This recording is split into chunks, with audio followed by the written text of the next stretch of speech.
अस्सलाम वालेकुम रहमतुल्लाहि व बरकातहू। दोस्तों, उम्मीद करता हूँ सब ठीक होंगे। A man beat woman. जी हाँ, एक बंदे ने औरत को मारा और अच्छा खासा मारा, और एक और उसके बाद एक और औरत को मारा। अब आप सोच रहे होंगे मैं हंस क्यों रहा हूँ। मैं हंस इसलिए रहा हूँ कि मेरे भाइयों, कि इसको लीगल करार दिया गया, इसको एप्रिशिएट किया गया, क्लैप्स किए गई, क्लैपिंग की गई, और फिर उसको इनाम भी मिल जाएगा शायद, हो सकता है। जी हाँ, मैं बात कर रहा हूँ पेरिस ओलंपिक में एक कंपटीशन की, जो कि बॉक्सिंग कहलाता है। उसमें एक ट्रांसजेंडर बायोलॉजिकल जो मर्द है, उसने औरतों को बल्कि पीटा बॉक्सिंग में और जीता भी मैच। ठीक है। अभी ये जो एजेंडा जो होता है औरत मार्च वाला, वो यहीं से आता है, पेरिस से या फ्रांस से। ठीक है। और वहीं से फंडिंग इनको आती है, तो ये औरत मार्च के लिए निकलती हैं कि जी औरत के साथ जुल्म हो गया। अभी औरतों कहाँ पे हैं, कोई चक्कर नहीं। तो ये एक झूठा प्रोपोगेंडा करते हैं। बहरहाल ये एक अनफॉर्चुनेट चीज़ है। एक औरत औरत होती है और मर्द मर्द होता है। ठीक है। चाहे वो ट्रांसजेंडर हो, चाहे वो कुछ भी हो। भी कुछ अर्सा पहले पाकिस्तान में वाकया हुआ था कि चंद ट्रांसजेंडर थे, उन्होंने थाने के ऊपर हमला कर दिया, और पुलिस वालों के साथ उनकी जो है हाथापाई हुई थी, और सुनने में आया था कि उन्होंने पुलिस वालों को मारा। बहरहाल ये ज्यादती हुई है उन औरतों के साथ। उनके उनकी जो मेरे ख्याल से वो आवाज़ उठाएंगे, मैं उनके साथ हूँ, क्योंकि उनका मुकाबला औरत से बनता है, एक ट्रांसजेंडर से नहीं बनता। तो ये पेरिस ने जो है सिर्फ एलजीबीटीक्यू को प्रमोट करने के लिए, और लुमिनाटी और फ्रीनेशन मज़हब जो है, जो शैतान को पूजने वाला मज़हब है, उसको प्रमोट करने के लिए उन्होंने ये सब, आपने उनकी जो है ओपनिंग भी देखी होगी पेरिस ओलंपिक की, और फिर अब ये भी एक मामला आएगा, और बहुत सारे उनके मामले दस्तक होंगे जो कि अभी हाईलाइट नहीं हुए, आहिस्ता आहिस्ता होते रहेंगे। तो ये मुझे नहीं समझ आता है कि स्पोर्ट्स इवेंट है या फिर कोई मजहबी शैतानी जो है, शैतानी मजहब का इवेंट है। खैर, आगे चलते हैं। दूसरा मामला ये है कि पाकिस्तान भी इसमें पेश पेश रहता है, क्योंकि हम क्यों पीछे रहे सनम। ठीक है। पाकिस्तान के जो सबसे पहले जो एक जॉयलैंड मूवी आई थी, जिसमें एक ट्रांसजेंडर दिखाया गया था, उसका आम बंदे से, एक मर्द से रिलेशन शायद दिखाया गया, मैंने नहीं देखा। ट्रेलर्स वगैरह जो है, वो लोगों ने जो वीलॉग से, वही मैंने सुने।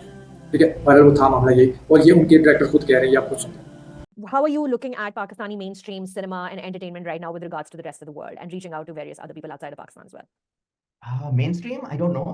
I mean, mainstream cinema is, I don't even know what the status of it is. We get like one, like Mola Jat, I guess would be the mainstream, right? And that was fun. And it was a good watch, and it did really phenomenally well. But it was now years ago, right? And to be churning out something good after so long, I think it's complicated. And the thing is, like I love Joyland and I love Zindagi Tamasha. I don't know if you've seen it. In Flames I have not seen, but that was Sarma's film.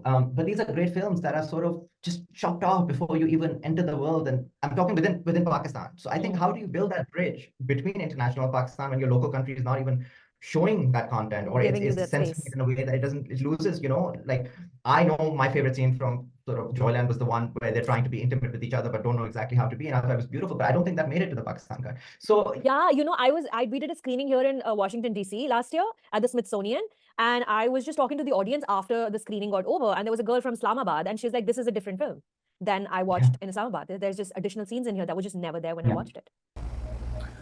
तो यही वो director हैं, आसिम अब्बासी साहब ही हैं गालिबन। ये मुझे by face तो इनको नहीं जानता, मेरे ख्याल से वही, क्योंकि जॉयलैंड के बारे में ही बात हो रही है। और आसिम अब्बासी साहब हैं, नाम से तो बड़े मोहज़िब लगते हैं, लेकिन जूते खाने वाले काम इनके होते हैं। अभी इन्होंने जो बरज़ख ड्रामा बनाया, जिसमें फवाद खान है, सनम सईद साहिबा हैं, और दीगर लोग भी हैं, उसमें भी इन्होंने जो है फैमिली की स्टोरी दिखाई है, उसमें बड़ा वो सैडनेस दिखाई है, और उसमें लेकिन दूध से खलीस तरीन जो है उन्होंने सीन्स भी फिल्माए हैं, और एक स्टोरी ऐसी क्रिएट की है जिससे आप एलजीबीटीक्यू को प्रमोट कर रहे हैं। और मुझे नहीं समझ आती कि क्यों कर रहे हैं। पर आपका खैर दीन ईमान से कुछ ताल्लुक नहीं है, तो मैं क्या उसमें कह सकता हूँ। बहरहाल वो ये एक ज़्यादती कर रहे हैं, एक मासूम लोगों को जो है गलत तरफ खींच रहे हैं, ड्रैग कर रहे हैं उनको। अगर ये कहते हैं कि पाकिस्तान में हमने उसको जो है शो नहीं किया, तो इसके मतलब पाकिस्तान से बाहर लोगों को, मासूम लोगों को गुमराह कर, और ये खुद तो चंद पैसों के लिए जो है अपना दीन ईमान बेच रहे हैं। और इसका जो सारा जो है ना रिलेशन जो निकलता है, वो इल्यूमिनाटी जो एक शैतानी मज़हब है, जो शैतान को पूजते हैं लोग, ये उससे निकलता है। क्योंकि इसका बरसक में जो ए आता है, उसका सिंबल भी वहाँ पे हमें मिलता है इल्यूमिनाटी का, जो वो क्या कहते हैं, ट्रायंगल शेप में जो होता है, बीच में खाई होती है। ये आप तस्वीर भी देख सकते हैं। तो ये शैतानी एजेंडा लेकर चल रहे हैं, क्योंकि मासूम लोगों को गुमराह कर रहे हैं। अल्लाह ताला हमें इनसे बचाए, और अगर ये तौबा नहीं करते तो इनको दबाव बर्बाद कर दें, क्योंकि ये बाज नहीं आते। हर थोड़ी देर बाद कोई ना कोई फिल्म, कोई ना कोई ऐसा सीन क्रिएट कर देते हैं कि जो मासूम लोग हैं, जो एक फैमिली कल्चरस फैमिली होती है, उसको फैमिली सिस्टम है हमारे इस्लाम में, चाहे वो एशिया में पाकिस्तान हो, इंडिया हो, बांग्लादेश हो, या फिर अरब हो, हमारे अंदर एक कल्चर है, फैमिली में चलता है। ठीक है। ये समझते हैं कि जैसे ये लोग फैमिली में रहते हैं, इसी तरह सारे लोग ही रहते हैं। मतलब ये ड्रामों में दिखाएंगे आपको जी भाभी का देवर से रिलेशन। ठीक है। अब जो दीन से दूर है, हो सकता है उनकी फैमिलीज में इस तरह के मसले मसाइल हों, लेकिन या तो फिर अपने खुद को वहाँ पे मजहब शो ना किया करें कि हम लोग मुसलमान हैं, आप अपना मजहब शो किया करें, आप किसी और मजहब से, आप लुमिनाटी शो किया करें ना, खुल के सामने आए कि आप शैतान के पुजारी हैं, आपने शैतान को अपनी जो है रूह बेच दी हुई है, फिर आप वो आप उस तरह से आके जो है ना हमें दिखाया करें। आप पाकिस्तानी खुद को शो करते हैं, फिर आपके नाम ऐसे होते हैं, फिर आपके डायरेक्टर प्रोड्यूसर जो है वो मुसलमान नामों के साथ चल रहे हैं, वो अलग बात है, उनके मज़ाहब जो है दीन इस्लाम से कोई ताल्लुक होता नहीं, लेकिन फिर आप खुल के सामने आए, हिम्मत करें, खुल के सामने आया करें, सब छुप के नहीं किया करें, इस्लाम को परवाह ना करें। आप बताएं, मैं आपको गारंटी दे के कह सकता हूँ, ना आपका इस्लाम से ताल्लुक है, ना आपका किसी क्रिश्चियनिटी से ताल्लुक है, ना ज्यूस से ताल्लुक है, आपका ताल्लुक है तो लुमिनाटी शैतान से ताल्लुक है, आप शैतान के पुजारी हैं। ये सारे शैतानी अमल हैं, LGBTQ को प्रमोट करना, ठीक है। कौम लूत को अल्लाह ताला ने कंडेम किया कुरान में, तो आप वही चीज़ दिखा रहे हैं।